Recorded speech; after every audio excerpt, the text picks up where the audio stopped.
خۆشەویستانی کورسات نیوز سڵاوتان لێبێ بە خۆشحاڵیەوە لەگەڵ هاوکارانم پانۆڕامایم شەوتان پێشکەشەکەین. جارێک خوورمەڵە و جارێک کۆرمۆر بە موشک و کاتۆشە بردومان دەکرێت. بڕیاری دادگای فیدراڵی بەرامبەر پرسی وزە لە هەرێمی کوردستان، هەروەها پرسی کشانەوەی کۆمپانیاکانی یاخود مەترسی دروستکردن لەسەر کۆمپانیاکانی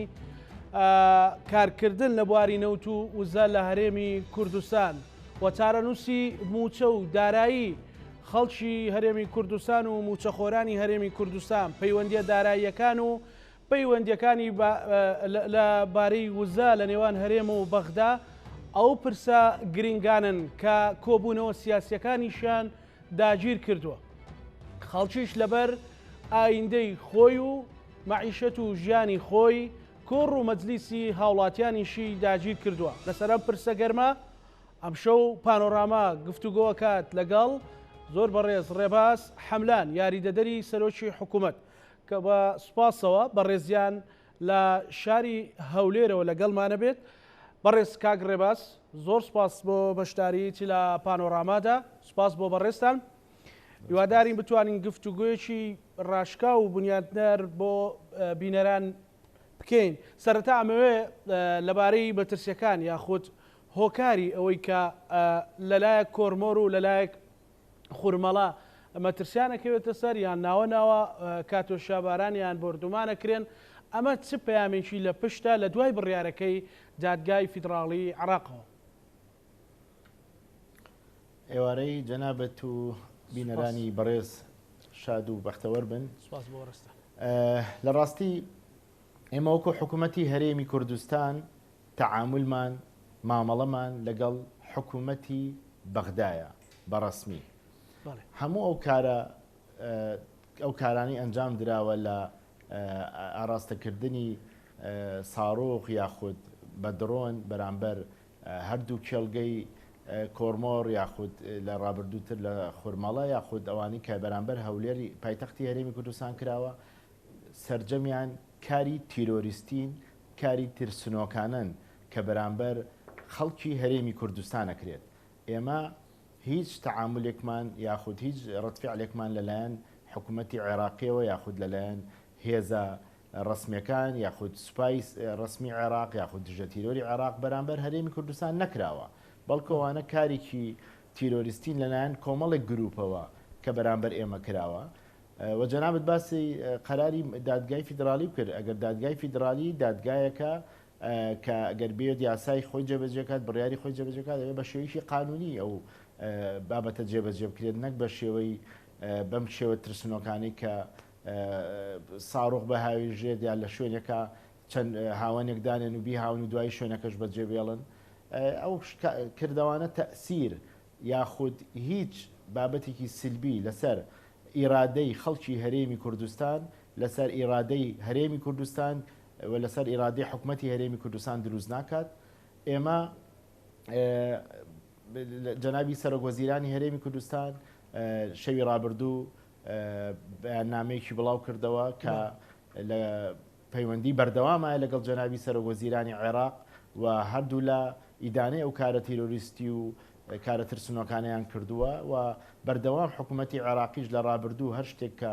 ڕووی دابێت لە هەولێری پایتەخت یاخود لەو کێڵگە نەوتی و گازیانە ئەوانیش خۆیان ئیدانەیان کردووە و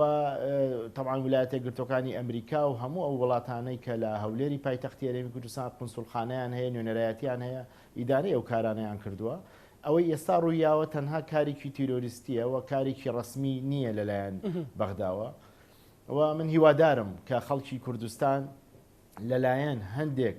ڕاگەیاندنی نامەسئول نابەرپرس یاخود لەلایەن هەندێک محەلیلی سیاسی نابەرپرس یاخود لەلایەن هەندێک پەرلەمانتاری کە هەست بە بوونی خۆی ناکات کە ئەو نوێنەری خەڵکی هەرێمی کوردستانە قسەیەکات کە ڕاز نییە یاخود بنەمای نییە. من پێم وانە مەترسیەکی ئەوەندە گەورە لەسەر هەرێمی کوردستان هەبێت کە ئەو خەڵکیان تووشی فۆبیایە کردووە و ئێمە قۆناغی زۆر سەختتر و دژوارترمان لە هەموو شۆڕشەکانی ڕابردوو تێپەڕاندووە کە ئێمە لە ڕابردوو لە هەشتاکان و لە حەفتاکان شۆڕشی کوردستان لە شاخەکان بووە، نا ئەنتەرنێت هەبووە، نا سوسیال میدیا هەبووە نە ڕاگەیاندن هەبووە نە سەتەلایت هەبووە دەنگی کورد هەر نەگەیشتۆتە دەرەوەی ئەم وڵاتە ئێستا دەنگی کورد لە بەسیترین حەدەس ئاگاتە دەرەوە هەموو دنیاتە سەرخەت یعنی ئێمە لە قۆناغێکی جیاوازترین وەلەو قۆناغە مەترسیانین کە بۆ خەڵکی کوردستانیان دروست کردووە. بەڵێ کاک ڕێبازکەواتە پێت وایە ئەمە تەنها هیچ چەند گروپ و دەستە و تاقمێکە کە ئەو بردومان و ئەو مەسەلەن موشکبارانی کۆرمۆر و خوورمەڵە و هەولێر و ئەمانە ینی پامێکی لە پشتە بۆ ئەوەی کە عەسری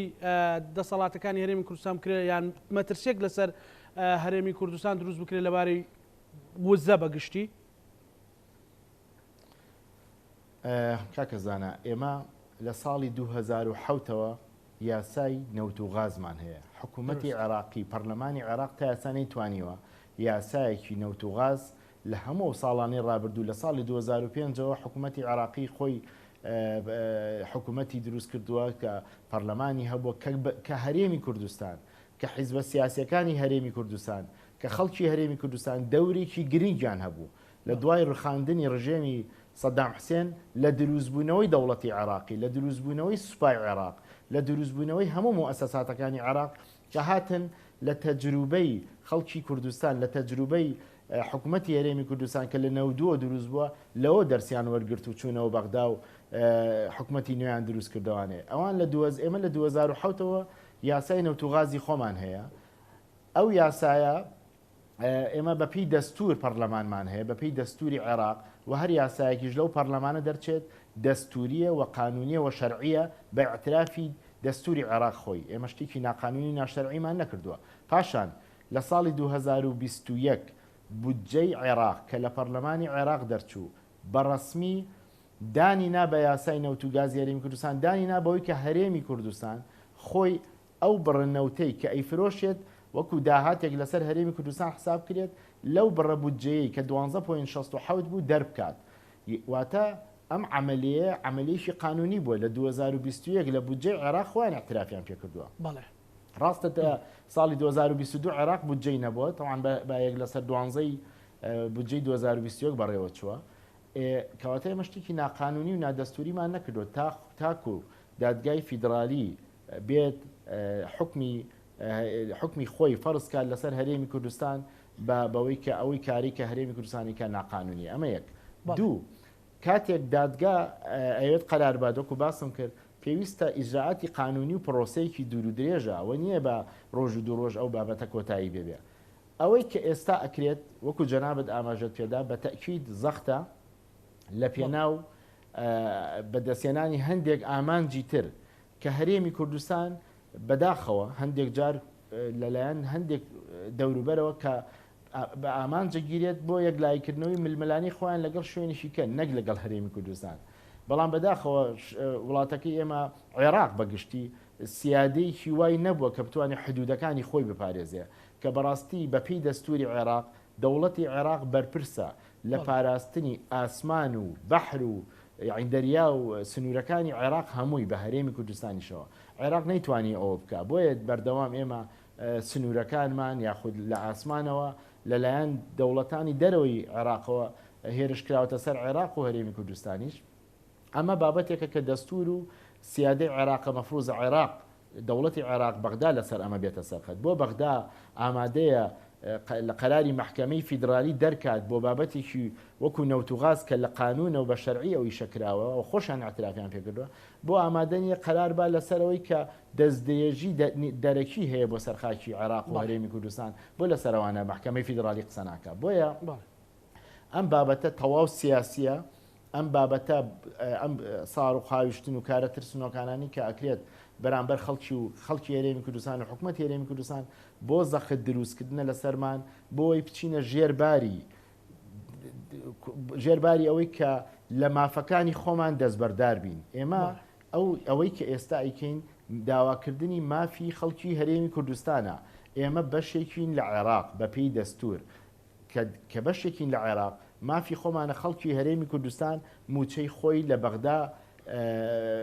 بڕپارەکی خۆیان بۆ بنیێت بە پێ ئەو بودجەی کە لە عێراق دانراوە مافی کوردستانەکە پرۆژەکانی کە لە عێراق بێت بۆ خەڵکی کوردستانیشی تیابێت لە زمنی بودجایە ئەمە قانونەکە هەیە ئێمە داوای مافەکانی خۆمانەکەین داوای مافی ناوچە جێناکۆکەکانەکەین کە هێشتا کە دەستور بە مادەی 140 ئەڵێ دەبێ یەکلاکرێتەوە تا ئێستا یەکلایەن نەکردوێتەوە لەگەڵمانە یعنی ئێمە باسی مافی پێشمەرگاکەین کە دیفاعی لە هەموو عێراق کردووە دیفاعی لە مووسڵ کردووە لە ناوچە جێناکەکان کردووە لە کەرکووک کردووە لەو ناوچانی کە سەر بە هەرێمی کوردستان نیە کردووە ئەی بۆ لە زمنی مانزومەی جێیشی عێراقی حسابی بۆ نەکراوە تەجهیز نەکراوە تەسلیح نەکراوە معاشی نەیراوەتێ بۆ هێزێکی تازە دروست بوو دوای پێشمەرگا بە ناوی حەشدی شعبیەوە دروست کرا بۆ ئەوان بودجەدانرا دامیان نەکرێت بۆ هێزی پێشمەرگە نەکرێت ئێمە بەرگری لە مافەکانی خەڵکی کوردستانەکەین وەکو حکوومەتی هەرێمی کوردستان هیچ شتێکی شخصی نییە لەگەڵ بەغدا و زۆرێک لە لایرە سیاسەکانی کە لە بەغداشن ئەمە ئەزانن و تعاتفیشان هەیە بەڵام بەداخەوە ببورن ئەوە کارەبا بڕە بەڵام بەداخەوە بەردەوام بە کاک ڕێباس ئەمە بەڵام بەداخەوە جمە لە دەنگ ئەوەی کە ئەیبین ئەوەی کە ئەیبینین ئەوەی کە ئەڕوئەیات ئەوەیە کە هەرێمی کوردستان کەوتوتە بەر کۆمەڵێک هێرشی ناڕەوای تیرۆریستی نەکەوتوتە بەر کێشەیە کە لەگەڵ کەواتە ئێمە ئەبێ ئەوە عێراقی هەمان بێ بڵێ بەڕێز کاک ڕێباس کەواتە ئێمە ئەبێەوە لێکتر زیاد بکرێتەوە کە ئەوەی کە کاتیۆشا و موشک و درۆن و ئەوانە بابەتێکە بەڵام لە دیوە فەرمیەکەیە قسەیەک هەیە کە لە 12 مانجی داهاتوواتە لە 12 مانجی تەمووز تاکو حەفدا واتە ئەم 5 ڕۆژەکە 5 ڕۆژەکات بڵێ وەزارەتی نەوت یاخود حکوومەتی عراقی کۆمەڵی قەراری قورس بەرامبەر پرسی فرۆشتنی نەوت و پرسی مامەڵەکردنی نەوتی هەرێمی کوردستان ئەدات ئێستا هیچ لینکێک یاخود هیچ ڕەبتێک یاخود پەیوەندیەک هەماهەنگیەکەیە لە نێوان حکوومەتی هەرێمی کوردستان و حکوومەتی بەغدا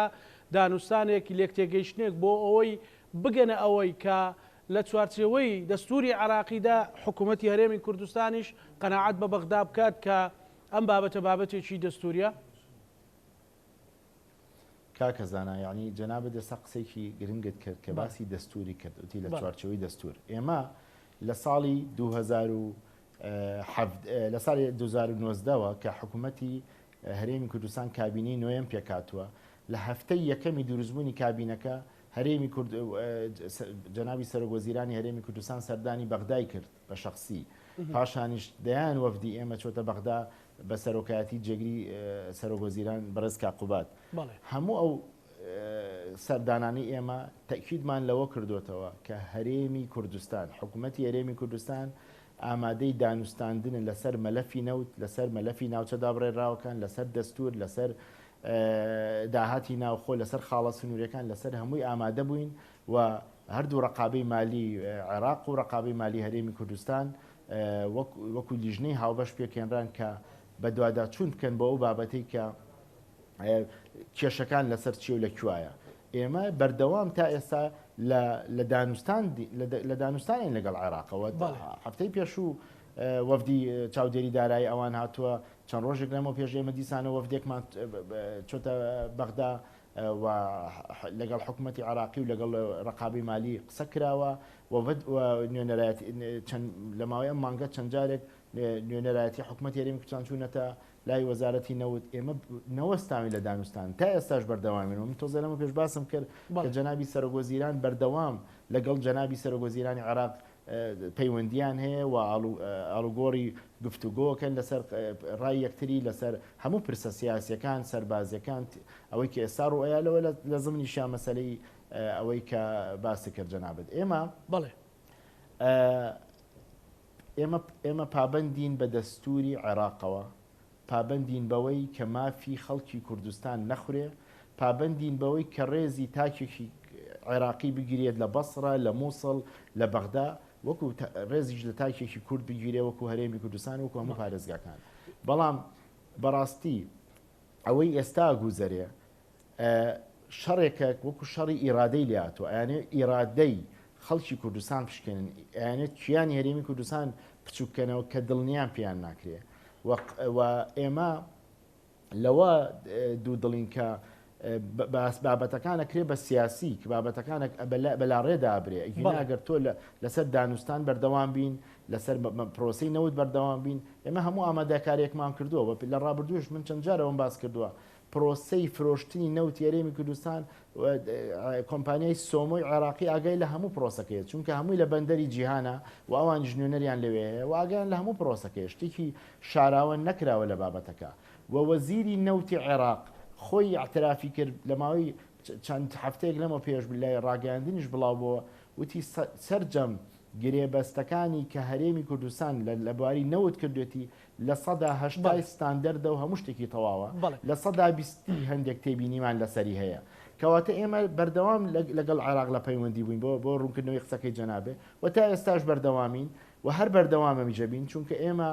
بەشێکین لە عێراق و لەگەڵ عێراقا ئەمانەیەت بگەینە لە چوارچەوەی دەستورە کە مافی ئێمەش نەخورێ واجبەکانی ئێمەش بمان دیاریکرێ جێبەجێ بەڵام ئەوان نایەنێت ئەمە یەکلاکەنەوەنەیە کێشەکان ئێمە حەزەکەم یەکشت بۆ جەنابەت و بۆ خەڵکی کوردستان بۆ بینەرانی بەڕێز ڕوونکەمەوە ئەوی ژەوەیە حکوومەتی هەرێمی کوردستان خەڵکی هەرێمی کوردستان نەهۆکار ئەبێت بۆ هیچ کێشەیەک نەهۆکارەگە بێت بۆ پێشێلکردنی دەستور نەهۆکارە بێت بۆ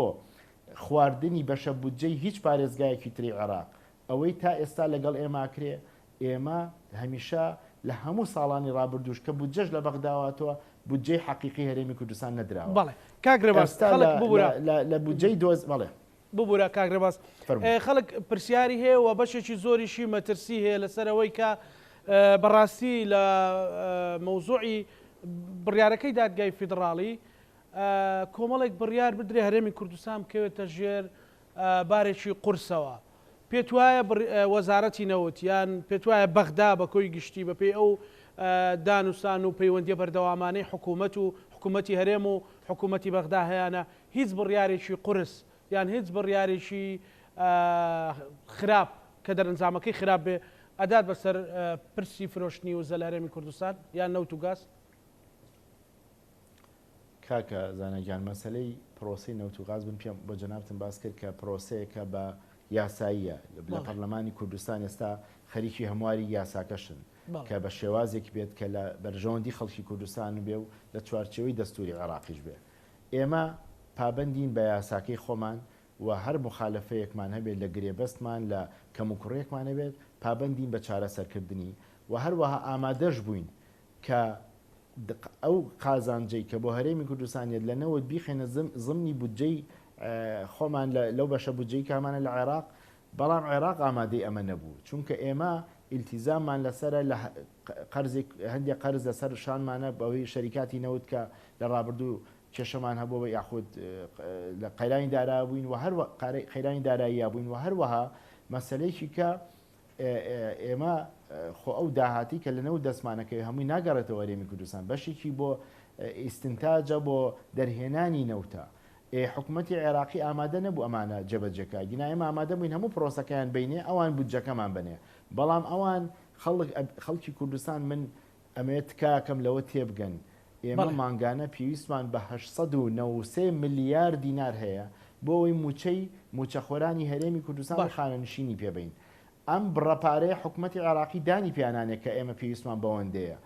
و باش ئەگەر ئێمە هەموو نەوتەکە تەسلیمی بەغداکەین و بڵین ئێوە بودجەمان بنێ ئەو بەپی ئەو تا ئێستا ئەوان 682,000 کەس موچەخۆریان بۆ ئێمە داناوە هەتا ئێستا لە هەموو بودجەی ئەم ساڵانی ڕابردوو کە کراوە ئێوە 682,000 کەسن نەزیاکە نەکەمەکە ئێمە بڕی ئەگەر ئەوان بەقەدەر 682,000 کەس موچەخۆر پارە بنێرن ئەگەر ئێمە هەموو نەوتەکە تەسلیم بکەینەوەی کێ لەکوێ بین ئێمە بەردەوامی لە دانوستان لەگەڵ عفو ئەمە جوابەکە بەمەوە ئێمە بەردەوامە بین لە دانوستاندن لەگەڵ حکوومەتی عێراق بۆ ئەوەی بگەینە خاڵێکی هاوبەش و نەتیجەیەکی هاوبەش لەسەر ئەوەی کە بتوانین پێکەوە کارکەین و واجبەکانی خۆمان لەسەرمانە جێبەجێکەین و مافەکانی خۆشمان بە هیچ شێوەیەک تەنازول نیاخود نەرمی لەسەر مافەکانی خۆمان نانوێنین ئەوەی کە خەڵک حکوومەتی هەرێمی کوردستانیش حکوومەتی هەرێمی کوردستان ئەو شەڕەیەکە شەڕی خەڵکی کوردستانە و حکوومەتی هەرێمی کوردستان حکوومەتی هیچ حیزبێک هیچ کەسایەتێکی تایبەت نییە حکوومەتی خەڵکی کوردستانە کۆمەڵی حیزب لە هەرێمی کوردستان لە هەڵبژاردن دەنگیان بەدەستێناوە پێکەوەم حکوومەتیان دروست کردووە پێکەوە بەرنامەی کارەکەیان نووسیوەتەوە پێکەوە ئیشان بۆ کردو بۆی دروست بێ مەفروزە هەموو لایەنەکانی بەشدار لە حکوومەت ئیلتیزام بکەن بەو گرێبەستەی کە لە نێوانیانە تا کۆتایی کابینەکە سوورێک لای خەڵک دروست بووە ئەو مەترسیە ئەو مەترسیە لە لای جەنابتوو لە لای بینەرانی بەڕێز و لە لای خەڵکی کوردستان بڕەوێتەوە کە ئێمە لە بەردەم هەڕەشاین بەردەوام لە هەموو لایەکەوە بۆی کە کیانی هەرێمی کوردستان بچووکەنەوە یاخۆت ئیرادەمان بشکێنن بەڵام ئێمە مل بۆ ئەوە ناین بە ئیرادەی خەڵکی کوردستان و هەروەها جەنابی سەرۆکوەزیرانی هەرێمی کوردستان دوێنێ شەو لە پەیامەکەیە جوان ئەوەی بۆ خەڵکی کوردستان ڕوون کردەوە کە لە پەیوەندی بەردەوامایە لەگەڵ هەموو ئەو دۆست و هاوپەیمانانەی کە خۆیان بە دۆست و هاوپەیمانی خەڵکی کوردستان ئەزانن و هەموو ئەو کەسانی کەش و هەروە ئەمڕۆژ پەیامی وەزارەتی خارجی کۆماری ئیسلامی ئێران بڵاو بۆ کە ئەڵێ ئێمە تەرەف نابین و ئێمە بەشێکە بین لەوەی کە هەوڵ بین لایەنەکانی عێراق و هەرێمی کوردستان لە یەکتری نزیکەینەوەوانێ باشە کاک ڕێباز من ئەمێ سوورێکگای باشە یعنی من ئەمێ سوورەتێک بم بە خەڵک بە جەنابەت و خەڵکی کوردستان ئەو مەترسی لای خەڵک دروست کراوە ئەو ڕوئایی بۆ خەڵک دروست کراوە کە ئێمە لە بەردەم دۆخێکی ئەوەندە مەترسیین لە هەموو شتێکمان لەدەستێت بە هیچ شێوەیەک شتیوانیە و شتی واژ ڕوو نادات پشت بەخوای گەورە و پشت بە ئیرادەی خەڵکی کوردستان و بەڕاستی ئێمە لە خۆناغێکی جیاوازین ئێستا ساڵی 2022 هەشتاکان و هەفتاکان نییە ئێمە لەو کاتانە ئێمە ئێرادەی خەڵکی کوردستان نەتوانرا لە ناو ببرێت ئێستا بەتەکید لە ناو نابرێت باش زۆر باشە سوورەیەک دروست بووە من ئەو قسەیە مەبەست بۆی کە جەنابەت کردت لەبەرەوەی بەڕاستی کۆمەڵێک دوای پرسیاری ئەوش لێکم کۆمەڵێک مێدیا و سوۆشیال میدیا ترسیان تەنانە لەسەر بازاڕش دروست کردووە کە خەڵک کاریگەری لەسەر جیرفانی خەڵک دروست کردووە یعنی من بە ڕاشکاوی کاک ڕێباز لە عیبارەتێکی کورددا یعنی هەرێمی کوردستان ئەوە سوورێک لای خەڵک دروست بکە هەرێمی کوردستان بە هیچ شێوەیەک عینادی ئەکا بڕیارەکەی دادگای فیدراڵی بە هەموو شێوەیەک ڕەفزە هەموو دانووسانێک ڕەفزە لەگەڵ بەغدا ئەمە ئەو سوورە حەقیقەیە کە حکوومەتی هەرێمی کوردستان کاری لەسەرەکە و گەیشتۆتە هاوڵاتی یاخود سوورەکە بە چ شێوەیەکە خۆی ئەگەر تۆ بتەوێت لە ڕێی کۆمەڵێک میدیای سێبەرەوە لەگە ڕێزم بۆ میدیاکانی جەنابتان و هەموو ئەو میدیانی کە فەرمی لە هەرێمی کوردستان مۆڵەتیان هەیە لە ڕێی میدیای سێبەرەوە لە ڕێی میدیای نامەسئولەوە سەر لە خەڵکی کوردستان پشێوێنی و هەواڵی ناڕاز بڵێ بەداخەوە ینی خەڵک گەیشتە ئاستێکی ئەوەندە ڕۆشنبیری کە بێت تێبگا کام هەواڵە ڕاستە کام زانیاریە دروستە وەوا هەندێک واقعیشەیە خۆیانەی بینن پێویست ناکانی تۆ زۆر بچیتە وردەکاریە و گینا خۆندێشت وازەحەت چی ڕۆیە بەڵام ئێمە کە جەنابەت باسی هەندێک میدیاکەی کە هەندێک هەواڵ بڵاوکاتوانێت کە ئەوان هەواڵەکەیان نادروستە و هیچ بەڵگەیەکیان بەدەستەوە نیەوە هیچ سەرچاوەیەکی وایان نییە کە اعتیمادی بکرێتە سەر بەلا ڕێدابردننی خەڵکە بەلا ڕێدابردننی خەڵکە کاکەزانە ئێمە عینادیمان لە چ بابەتێکا کردووە تاکو وای لێبێت ئێمە نەتوانین یاخود خەڵک بە ئێمە بڵێ ئەوەی کە جەناب تێڵی کە گوایە سەبەبەکە ئێمەین ئێمە ئەڵێن نەوتی کوردستان مڵکی خەڵکی کوردستانە گەورەترین پرۆژەی استراتیجی کە هەرێمی کوردستان توانی بێتی بەدەستی خۆی بێنێ مەسلەی نەوت و دەرهێنانی نەوت و پرۆسەی نەوتە من پرسیارێک لە خەڵکی کوردستانەکەم زیاتر لە ملیۆنێک و 300,000 کەس موچە لە حکوومەتی هەرێمی کوردستان وەرەگرێ ئەی ئەگەر نەوت نەبێ اعتیمادمان لەسەر چییە هەرێمی کوردستان و بەغدا لە سەدا 95 داهاتیان لەسەر نەوتە لە سەدا 95 داهاتیان لەسەر نەوتە باشە ئەگەر تۆ بە لە سەدا پێنجەکەی کەی کە داهاتی ناوخۆیە بریتێ لە باج و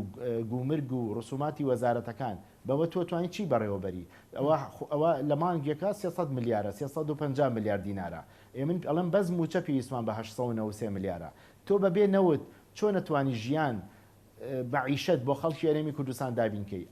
ئەگەر ئەم پرۆسەیە غەڵەت بوو ئەگەر ئەم پرۆسەیە استراتیجی نەبوو چۆن ئێمەمانتوانی لە ماوەی ئەم هەموو ساڵانەی ڕابردوو لە کابینەی هەشت و نۆیە چۆن موچە بۆ خەڵک دابین کرێ من پرسیارێکی ڕوبە جوانی بۆ جەنابتی ڕوونەکەمەوە ئەمە وەرەقەی بانقی مرکزی عێراقیە نەکی هەرێمی کوردستان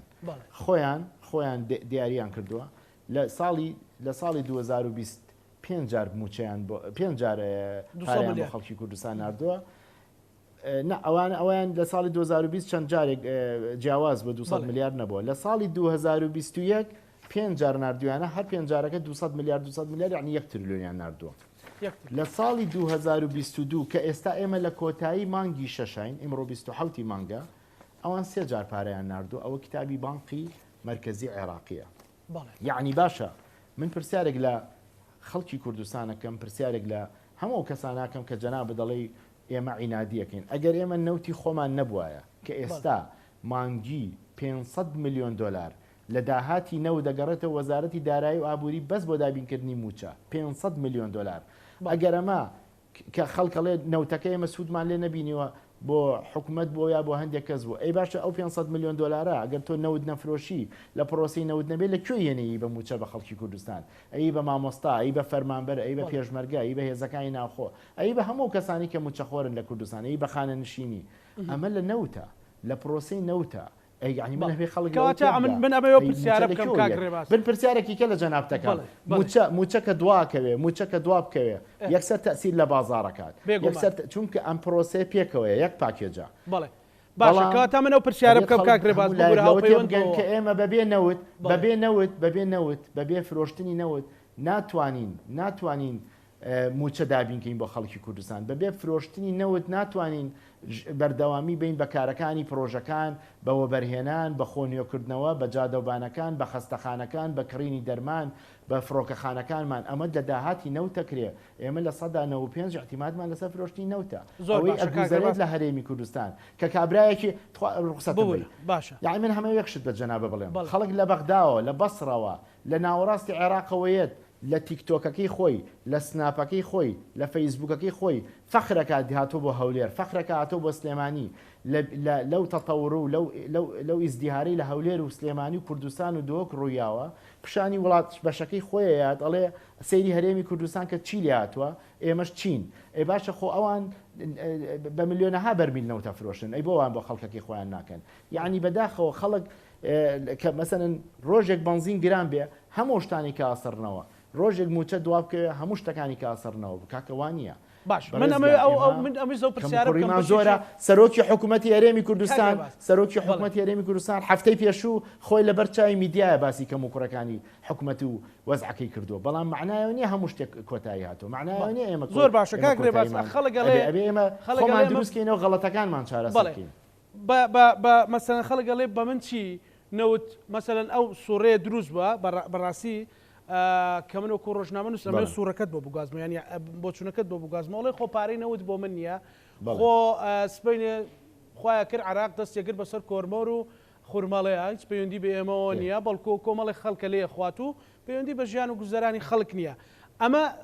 فەرعێکی تری لە چه حاڵەتێکدا ئێستا ترسێک دروست بووە ئەڵێن تەنها ئەم مانگا ڕەنگە بە باشی موچە بدرێ و مانکانی تر کێشە بۆ موچە دروستە بێ فەرعی دومی پرسیارەکەم ئەوێ لە چه حاڵەتێکا کێشە بۆ موچە دروستە بێ و حکوومەتی هەرێمی کوردستان ناتوانێت بە تەواوەتی موچە دابشکا بەسەر فەرمانبەرانی یاخ موچەخۆرانی هەرێمی کوردستانە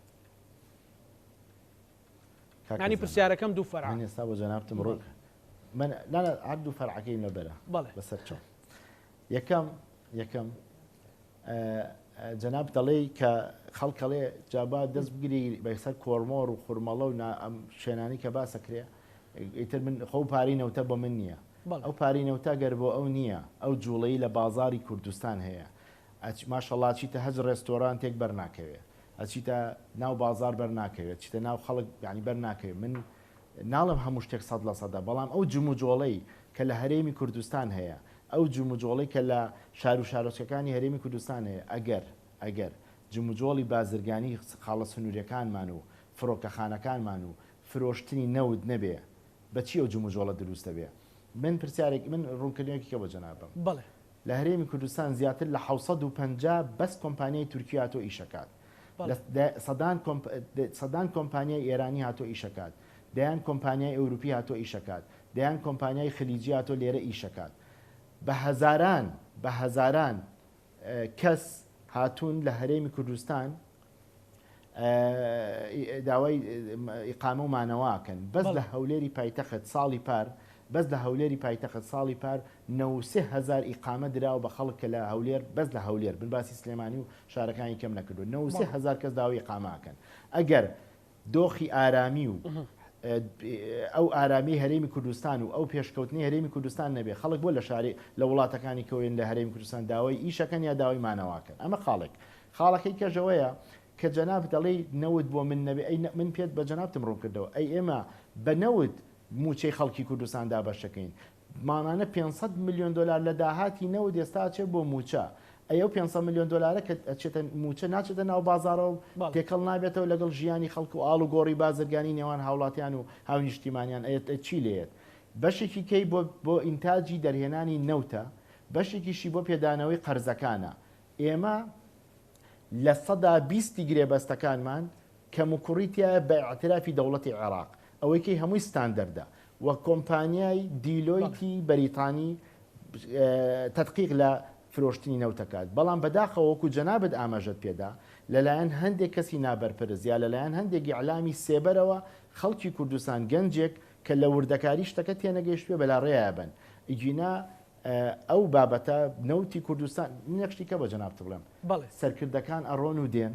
حکوومەتەکان ئەڕۆن و یەن بەڵام مەسلەی شتە استراتیجەکان کە بۆ کوردستانە لە نەوتە لە پەرلەمانە لە حکوومەتە لەو پێشکەوتنی کە لە شار و شارۆچکەکانی کوردستان ڕوویاوە ئەوە بۆ خەڵکی کوردستان ئەمێنێتەوە بۆ هیچ حکومەت و کەسایەتی و سەرکردەیەک نامێنێتەوە ئەمە هەمووی دێت و ئەڕوا ئەوەی ئەمێنێتەوە ئەو بناغا ژێرخانە ئابوورێکەوەی کە پێویستە نێڵین بڕوخێت بەدەستی هەمومان ئەوە فەرعی یەکەمی پرسیارەکە و فەرعی دومی پرسیارەکە و چۆڵی خەڵگەڵێ ئەگەر وا بڕام وچە نادرێ ئێ باشە من بە جەنابتم وت لە هەموو ئەم ساڵە ئێستا کۆتایی مانگی شەشە ئێمە هەموو مانگێک موچەمان دابش کردووە بە کاملی بەبێ لێبڕین بەبێ هیچتێ ئەو موچەیە چۆن دراوە لە پاری نەوت دراوە ئێمە احتیمادمان نەکردوتە سەر بەغا 600 میلیاری ناردۆ بە هەموو ئەم ساڵی 2022 یعنی سێ جار پارەی ناردۆ 200 میلیارد 200 میلیارد 200 میلیارد ئەوەی کەی داهاتی ناوخۆی خۆمانە لەگەڵ داهاتی نەوتە ئەوە بۆی بە جەنابە ئێمە بەردەوامە بین لە موچە و هەموو شتێکیش بە ڕازگۆیانە بە خەڵکی کوردستان ئەڵین و بۆ معلوماتی جەنابەت فەرمانگەی ئایتی و زانیاری حکوومەتی هەرێمی کوردستان نزیکەی 2 هەفتە لەمە پێش تەواوی راپۆرتێکی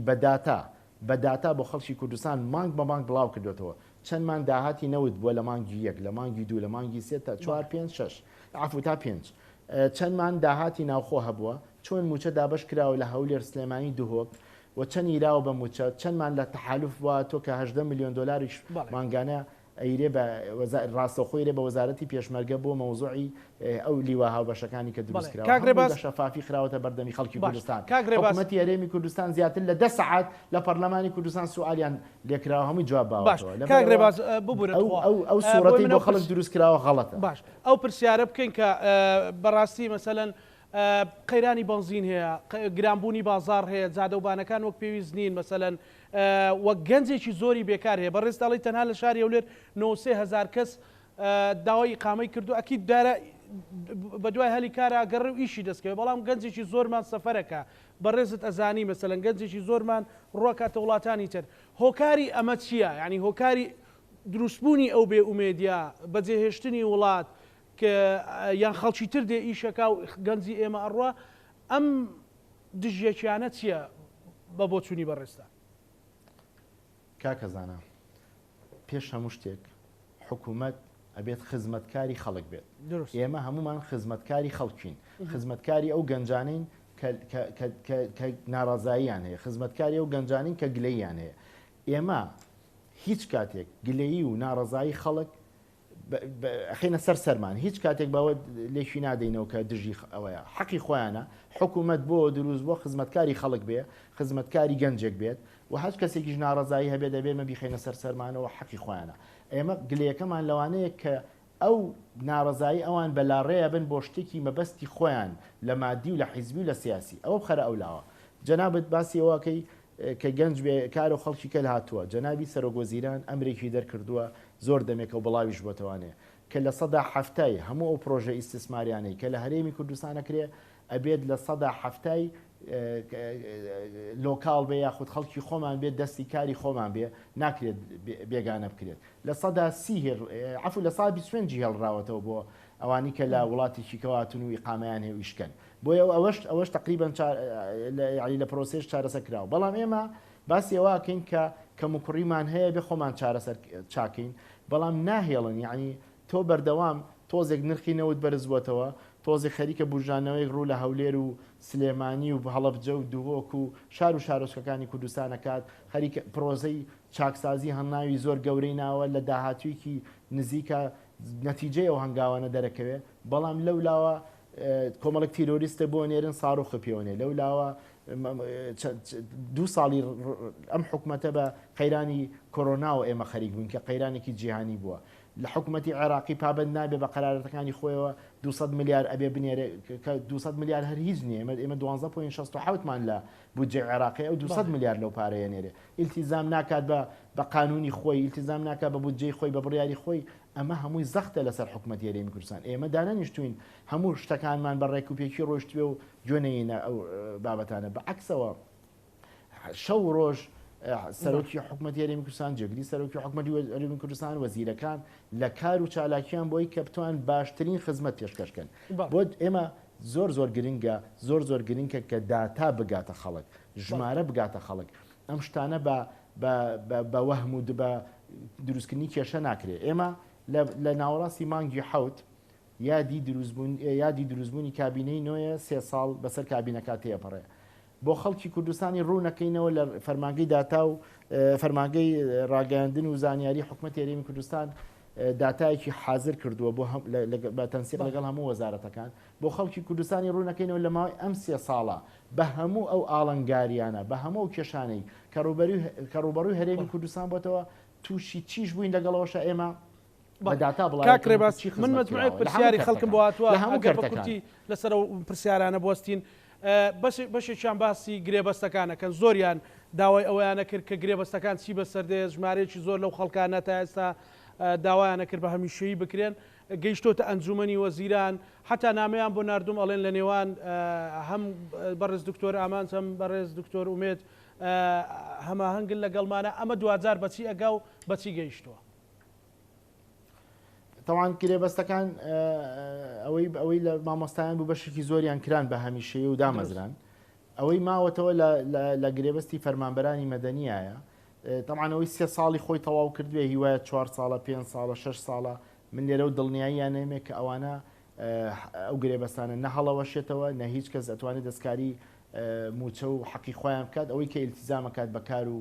داوامی خۆیەوانێ بەڵام مەوزوعەکە تەنها ئەوە نییە کە توانە و دووبە ڕێزەی باسی کرد ئەوانش خەریکن و ئەنجومەنی ڕاژەش خەریکەوە جەنابی سەرۆکوەزیران خۆشی لەسەر خاتە بەو بابەتە ئێمە کێشەکەمانەوە بوو نەمانتوانی یاخود بەهۆی کێشەکانمان لەگەڵ بەغا بودجەی خۆمان نەبوو ئێمە کە بودجە ئەبێت اینجا ئەتوانی بابەتی ئەوە یەکلاکەیتەوە کە ئایا ئەو گرێبەستانە چۆن بکرێن بە هەمیشەی بەڵام من دڵنیایەنەکەم کە گرێبەستەکان لە بەرنامەی کاری سەرۆکایەتی ئەنجومەنی وەزیرانە کە بکرێن بە هەمیشەی و هەش کەس بە ئیستحقاقی خۆیەگا تەنها مەوزوعەکە کاتە مەوزوعەکە ئەوەیە کە لەم کێشانە نەجات دەربازمان بێت ئەوانە چارەسەرەکەی بە تەکید لە بەرنامەی کاری حکوومەتی هەرێمایە پرسیارێکی تر هەرچەندە ڕەنگە ئەوە بەڵام وەکو یاریدەدەری سەرۆکی حکوومەت من ئەو پرسیارە لە وەڕێستانەکەم پلانێکی جدی هەیە کە لە چەند ڕۆژی داهاتوو مەسەلەن بنزین هەرزان بکرێت یان نرخی بنزین کۆنتڕۆڵ بکرێت پلانی کەم و بە کوالیتی کەشی بە ئاستی باڵا با من عرضی جەنا بکەم ئەگەر تۆ سەیری ڕاگەیاندنی نێودەوڵەتیکەی سەیری ڕاگەیاندنی نێودەوڵەتی بکەی هەرێمی کوردستان نییە بە تەنها کە نرخی بنزینی گران بووە لە هەموو دەرەوە لە هەموو شوێنێکی دنیا گران بووە کێشەکە کێشەیەکی جیهانیە ئەمە یەک ئێمە چیمان کردووە ئەو بڵین ئەوانی کە نەوتە پاڵێون لە هەرێمی کوردستان ئەو لە هەولێریش و لە سلێمانیش دەستمان کردوونەتەوە بۆ ئەوەی کە چەند بتوانن بنزین بەرهەم بێنن بۆ چی پێڵێن بۆ خەڵکی کوردستان بابەتی دووەم مەوزوعی هێنانی بنزینە لە دەرەوە بۆ هەرێمی کوردستان ئەوەش بە ئەمری جەنابی سەرۆکوەزیران باجی لەسەر لابراوە بۆی بە کەمترین نرخ بگاتە هەرێمی کوردستان حکوومەتی هەرێم ناتوانێت لە نەوتی خۆی وەکۆی حکوومەتی عێراق دامی کۆمەڵک لە پاڵاوگەکان بکە و بتوانێت ئەو بنزینە بەرهەم بێت وەکۆی لە حکوومەتی عراقی بە 450 توانای پاڵاوگەکانی ئێمە قوربان توانای پاڵاوگەکانی ئێمە مەحدودە وەکوت ئەو پاڵاوگانە نییە کە لە عێراقەیە ئەوەی کە هەرێمی کوردستان چی پێکراوە بە جەنابی سەرۆکوەزیران و ئەنجومەنیژی عازیان ناوەتە وەزارەتی نەوت کە چی پێ بکرێت بۆ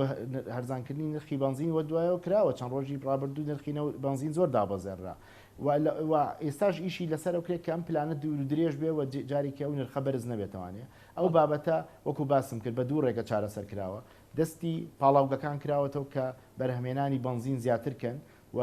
تەنسیق دروست کراوە لە بینی پاڵاوگەکان و وەزارەتی نەوت دووەم باج لابراوە گومرگ لابراوە لەسەر هێنانی بنزین بۆ ئەوە بۆ هەرێمی کوردستان بۆ کاراسانیش کراوە لە خاڵە سنووریەکان بۆی کە ئەو تەنکەرانی یەن بە ئاسانی دەرباز بن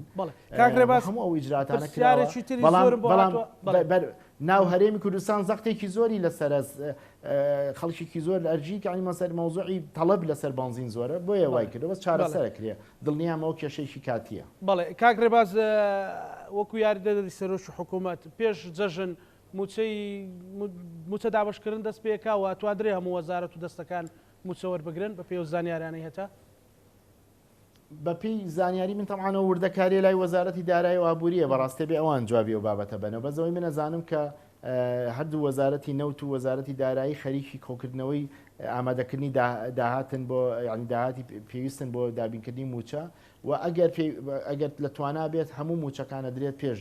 جەژن ئەگەر نەبێت بەشێکی زۆری وەرێگرێ هەندێکیەکەوێتە دوای جەژن بەڵام بە تەکید ئامادەکاری بۆ کراوە هەردوو وەزارەت خەریکیەوەن لە دوجارە من ئەو چەخولەکەی ماومە بە پرسیارێک زۆر بە تەفاسی چوینە ناو هەموو بابەتەکان بەڵام ئەوەی ماوەتەوە ئایا بەڕێز کاکرێباز ئێمە لە چه حاڵەتێکە هەرێمی کوردستان بۆ ئەوەی کە لە بازارە بۆ ئەوەی کە ئێوێ چزانم ینی شتێک بکرێت هەموو ئەوانە وەستاوە ینی دۆخی هەرێمی کوردستان لە چه حاڵەتێکە خراپە بێت کە خەڵک زۆر متەڕەدید بێ و لە چه حاڵەتێکە ئەتواندرێ باش بێ و پەیامی بەڕێستان وەکو یاریدەدەری سەرۆش حکومەت ببوورە بۆ ئەو گەنجانەی کە بێکارن ئەو گەنجانی داوای کارەکەن یانەوێت ئایندەیەکیان هەبێت لە ناو هەرێمی کوردستانە بەڵێ من